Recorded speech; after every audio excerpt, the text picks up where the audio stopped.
Ayan. Good morning sa ating lahat. Our topic for today is entitled Uniform Circular Motion. So, kumbaga, tapos na po tayo sa mga motion na pa-horizontal. Meron na din tayong motion na pa-vertical, di ba? Which is yung free fall. Tapos meron din tayong projectile motion. Yung ating motion is pa-curve, no? Parang, for example, an athlete throws a ball. So, projectile motion. Ngayong araw na to, proceed naman tayo sa motion na circular. Now, paikot-ikot. There are mainly examples of motion on a circular path. Of the many possibilities, we single out those that satisfy the following definition. So, definition of uniform circular motion. Tignan mo mga paikot-ikot na motion, di ba? Pero, ato siyang specify, saan doon yung tinatawag na uniform circular motion? So, uniform circular motion is the motion of an object traveling at a constant or uniform speed on a circular path. Diba? Kasi sometimes yung iba, when they are on a circular path, no, nagpaspas ang ilahang velocity. Diri daw, dapat uniform circular motion, constant dapat yung ating speed or ika nga yung ating velocity. So as an example of uniform circular motion, Figure 1 shows a model airplane on a guideline. Kuya ko po siyang airplane ay hiktan, no? So, meron tayong thread. Then, pinaikot-ikot niya yung kanyang airplane na laruan. Dulaan lang na. Airplane ba yung hiktan? Anyway, so the speed of the plane is the magnitude of the velocity, vector V. No, may arrow, ibig sabihin na vector siya. So, meron siyang direction. Pag may direction, that is a velocity. And since the speed is constant, the vector in the drawing have the same magnitude at all points on the circle. Sir, upat lagi naka-airplane. Dili Again, that is just a representation with a broken line na paikot-ikot yung airplane. Then sabi dito, no, yung kanyang speed or kanyang velocity here is constant at any point. So we have our point 1, for example, V. Same lang daw siya sa velocity diri ang dapita. Point 2, point 3, and point 4. So anywhere on that circular path, our velocity must be equal. Para matawag siya uniform circular motion, circular yung motion, tapos velocity niya is equal at any point. Okay? So with that, sometimes it is more convenient to describe uniform circular motion by specifying the period of the motion rather than the speed. The period t is the time required to travel once around the circle. That is to make one complete revolution. So, minsan daw, no? Mas convenient na hindi velocity yung ibibigay sa'yo but rather than the period.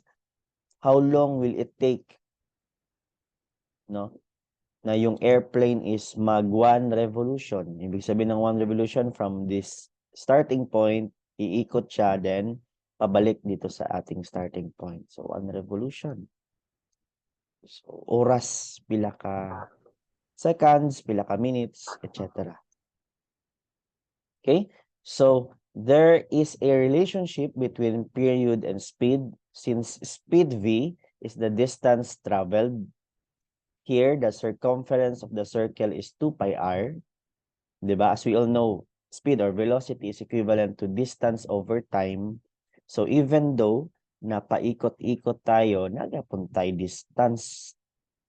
Diba? Distance traveled. Saman ang circumference sa circle, 2 pi r, diba? Sir, o kabalo, grabe po, circumference. So, search online, 2 pi r or pi d. Pi r squared man to, sir, area man na. No? Circumference is 2 pi r because the path of our airplane is the circumference of the circle. So, muna ang distance traveled divided by time, capital T, which is the period. How long it takes that the airplane mag-revolve, kumbaga, from this point hanggang pabalik siya dyan. Okay? So, ang formula natin in circular motion is equivalent to 2 pi r over t. For example, if the radius is known, as in example 1, may example number 1 tayo, the speed can be calculated from the period or vice versa. So, pag velocity gipahatag, makuha nimong radius or time. Pero pag radius ang gihatag tsaka time, makuha na to si speed or velocity. So, ano lang, no? So, ang medyo mahirap lang dito is how to convert. Kumbaga, meron tayong conversion ng revolutions per minute. Diba? Sabi kasi kanina, minsan ang binibigay is yung T, no? Number of revolutions per minute, per second, etc. So, mo lang catch dara how to convert. Okay, so let us proceed with our first example. We have here a tire balancing machine. Okay, so the wheel of a car, ligid, has a radius of 0.29 meters and is being rotated at 830 revolutions per minute. No, kailangan mag-revolutions per minute, no? So, kung magbutang taog kuan, saan sa na to?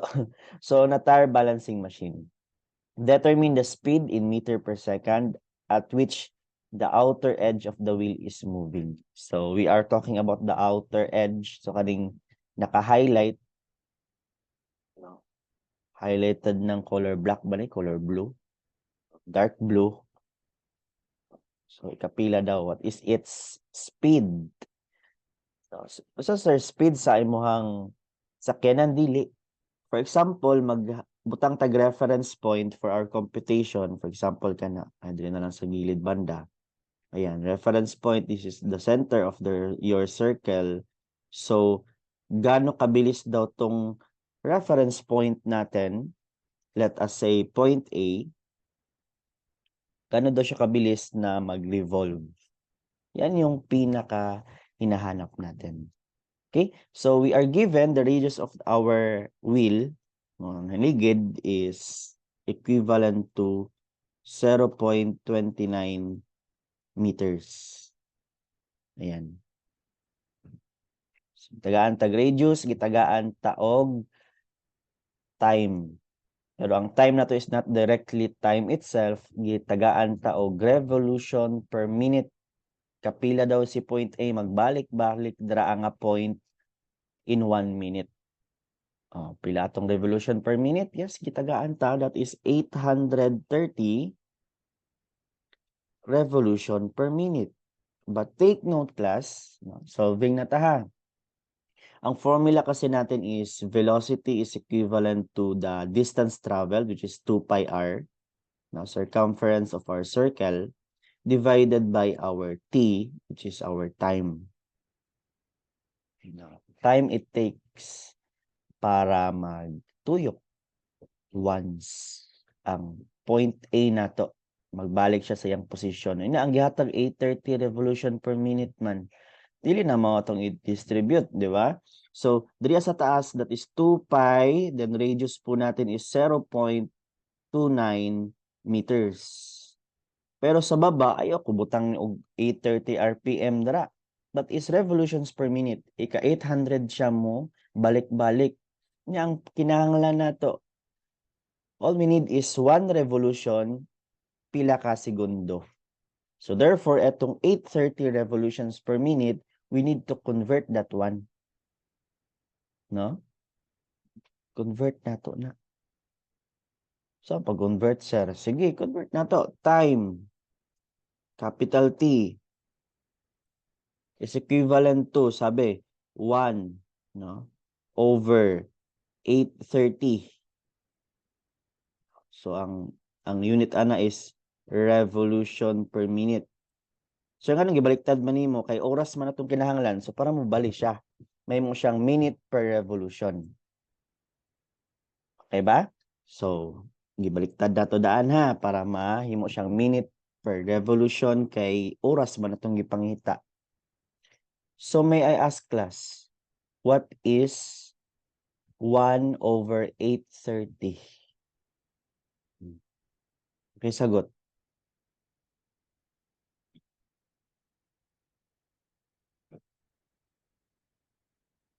Yes. How about the others? 1 times 205. Yes. Oban, asan yung calculator? Hala, work lang good sir, nag-calculator pa. Abtik ba? Abtik, sige. So, again, habol yung iba ha. Apas og type 1.205 times 10 raised to the power of -3. Sige, sulat natin yan. 1 times 10, ay, shortcut man. 1.204 o 205, round up na lang ta, times 10 to the power of -3. So, mahimo siyang minute per revolution. Again na, our goal here is the velocity, pero wala pa man tay oras mo ning gi-convert pa nato ning RPM, si revolution per minute. So, nahimo na siyang minute per revolution. Inya atong kinahanglan kay seconds man per 1 revolution. No? So, convert na pod nato balik. This is multiplied by in every 1 minute. Obviously, we have 60 seconds. O, kanang answer nga inyong gitype, i-multiply daw na siya og 60 class, 60/1. Para ma-cancel out si minute, may mo siyang seconds per 1 revolution. So, pila ka segundo para mo tuyok si A from that point, tuyok siya. Ano? 3 decimal places ta para 7.072. Pwede na. That is 0.072 seconds per revolution. Ibig sabihin, it takes 0.072. Mga kabot og isa ka segundo, no? Para mag-revolve siya rare na revolution. Revolve atong point A. O, kompleto na ta. Di ba? So, ang gagawin natin, ito, kay time raman na to per revolution, so i-divide na nato ni sa itong answer this baba, 0.072 seconds. Ayun na naapila ang revolution. Sir. Na sir naman noon, no? Yung suko mo. Anyway, so, para siya. Again na, ang time sa baba dapat naka 1 revolution lang siya. So, nag-convert na to. Yes, yes. Paki-calculator. S lang ako ibutang. What is the velocity of that point circling about our wheel? Yes, that is 25.307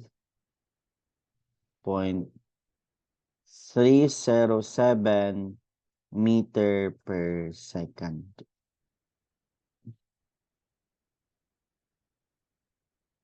Final answer. So, ano lang, no? Actually, easy lang siya. Ang isa lang nga kapalisod kaning pag-convert. But if you are hasa na ka, kabalo na ka nga inanaon lang man di ay, reciprocal raman day na, tapos i-times og 60. Then, substitute. Kuha na kaayo. Again, thank you for your participation. Salamat sa pag-calculator. Let us proceed with our second lesson for this set, kumbaga. Para ha, muna ng final answer. So next one, nagihapon ta sa ato ang circular motion, no? Okay, circular motion man ta, what if meron tayong acceleration within that circle? Di ba ganina, uniform circular motion, wala pa siya acceleration. So, simple lang kayo. 2 pi r over t lang siya. Pero what if within that circular path, meron tayong acceleration? So, that is called as centripetal acceleration. Isa ramang formula po dana, no? Maura man po ni siya. Magnitude. The centripetal acceleration of an object moving with a speed v on a circular path of radius r has a magnitude AC given by AC is equivalent to v squared over r. Lahi po itong ganina, sir. O, lahi po ito. Kanina, walay acceleration. Aron daw, what if our body is accelerating, nagataas ang iyang velocity while it is moving in a circular path? Mo ni formula.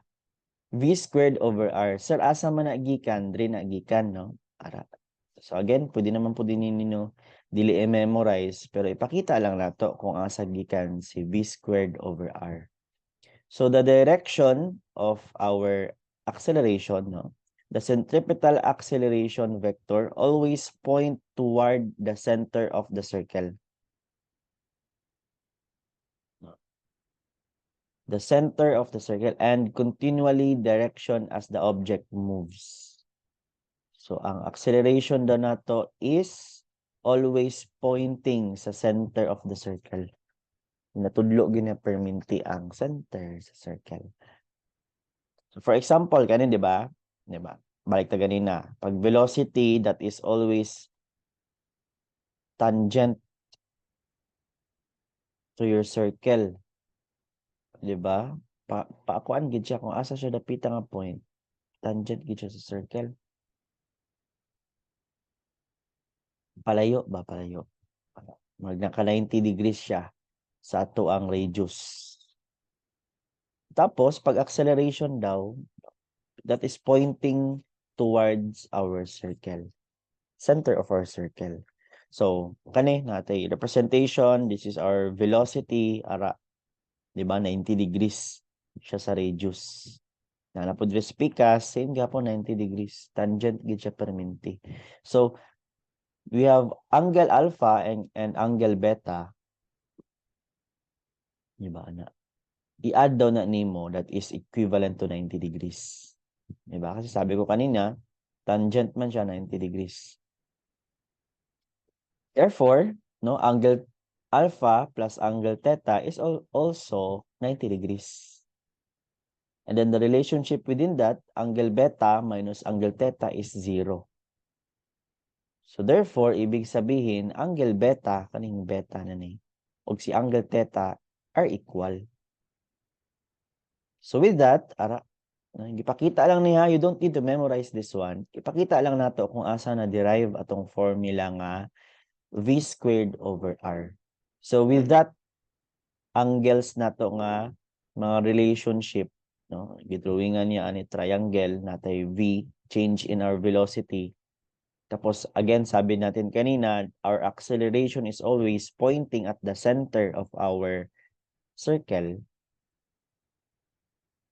So, makuha nato siya diri using tangent. That is tangent pi over 2 is equivalent to our opposite. Si opposite nato si velocity. Divided by our 2v. Ito man na ka-velocity dra. So, cancel out. Pikas pod, no? V, change in time over 2r. Relationship between two triangles niya. So therefore, change in velocity over change in time is equivalent to velocity squared over r. So gisimplify na to, velocity over time is acceleration, di ba? That is equivalent to v squared over. So mo na siya. Acceleration is equivalent to velocity squared over r. Sir, naglisod ko dali sabot. Ay, kabala ka, no? Gi-explain lang na paano na-derive. Atong gamiton lang ana is ang formula. si V squared over R. That is our centripetal acceleration. That is the acceleration with respect to the center of our circle. Ora man din na, di mag-example din ta eh, no? So, you have here our example number 2, the bobsled track at the 1994 Olympics in English no, Lillehammer, Norway. Again, I don't know the pronunciation kay search na lang, or Lillehammer. Sorry for that, no. Norway contains turns with radii of 33 meters and 23 meters. Uy, 23 and 24. So, sorry for the typo. 24 ni siya. Tara. Find the centripetal acceleration and each turn, or at each turn, for the speed of 34 meter per second, a speed that was achieved in the two-man event. So sa Olympics class na siya inani yung katong duwagod siya katao. I hope na kita mo na sa YouTube or sa inyong TikTok or sa news. Muna siyang ice, no? Tapos naiduha ka tao tapos da kay kuan ilahang certain car, sakay silang duwa, magtulako nila ba tapos musakay sila tapos magdaos-dos din sila. Tapos nana siya yung mga circular path na nadraa. Di man siya completely circular but that is kumbaga part of a circle. So magdaos-dos siya diri, daos-dos ana-ana. So unsa daw ang iyahang acceleration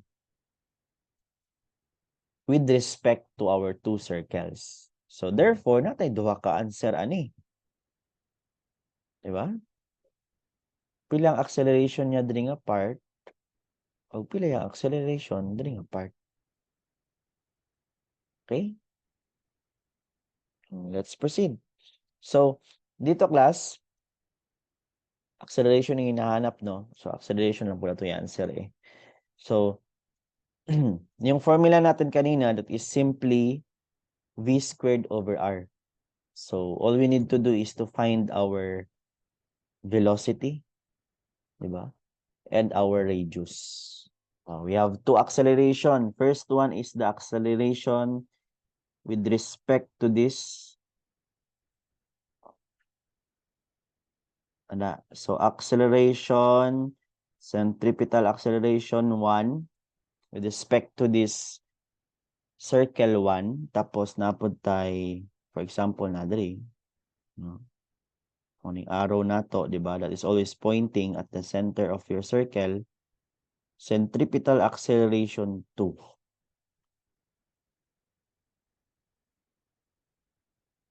Okay ba? So, lagay natin si formula. AC is equivalent to V squared over R. So, for our letter A, unahan natin yung circle number 1. AC1 is equivalent to V squared over R. Formula na to. So, this is simply substitution. Velocity ng ating yung ating car na ginagamit nila is 34 meter per second squared. Divided by the radius of our first circle is 33 meters. Diretso na calculator. What is 34 squared divided by 33?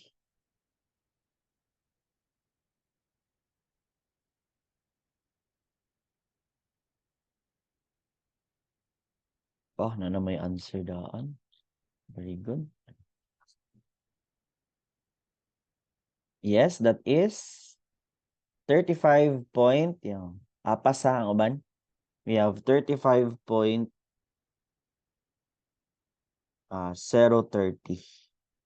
meter per second. So, mo na ang iyang square kay acceleration man. So, meter. So, mo na ma-cancel out ang isa ka meter diri Tapos na tayo second squared. So, meter per second squared siya. Yes, that's correct. Oh, proceed tayo. How about sa ato ang second circular path? No, that is your centripetal acceleration 2 is equivalent to v squared over r equals, same man gyapon natong velocity, di ba? 34 meter per second divided by squared, ay kalimti ang squared, tapos divided by 24 meters.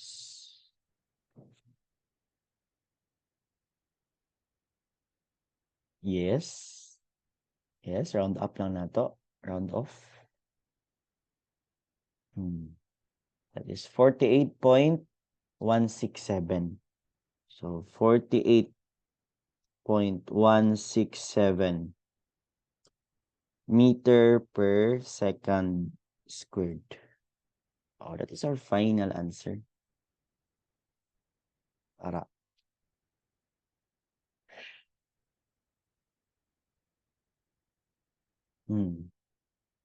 So in this answers, what can we conclude? No? Ibig sabihin pala, lumiliit yung ating radius, mas bumibilis yung ating velocity. 'Di ba? Kaya acceleration dagko gud siya. Dito sa first one, 33 meters ang kanyang acceleration. So kung kani siya 34 meter per second squared, pag moagi siya diri mo paspas. Mo nang pag 'di ba? Pag magmotor ka or magsakyanan, pag naka sa mga curves, feeling nimo mo ni paspas lagi akong movement. Yes, because of our centripetal acceleration. So mas maliit yung ating circle, mas dako atong pag-increase sa velocity because of our centripetal acceleration nga mas dako. So mo na tong conclusion nara. Okay? So save na to. Type okay sa atong chat box if you don't have any questions. Ayan.